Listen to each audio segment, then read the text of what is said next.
Hey guys, and welcome back to this channel. In this video, I'll be showing you guys how you can claim this Valorant avatar decoration. It says claim a Masters Santiago Dan avatar decoration. Vote on desktop. The final four of Valorant Masters Santiago are here. Which team will raise the trophy on March 15? Launch quest in Discord. And it's going to bring you to this page.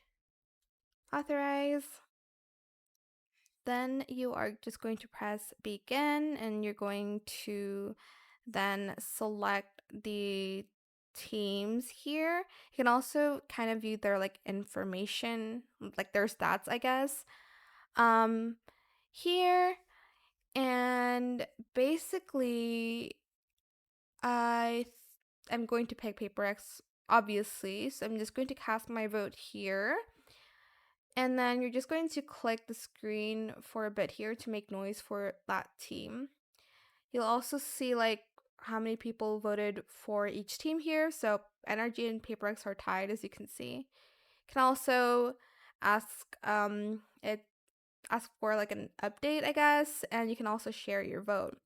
Once you're done voting for which team you think is going to win Masters, you're going to go back to quests and you can then claim your avatar decoration like so.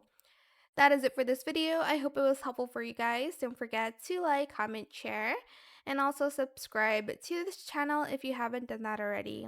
If you have any more questions about this video, just leave it in the comment section down below. I'll try my best to answer them all for you guys. And if you found this video helpful, please click the thanks button as well. That is it. Thank you so much for watching. Bye.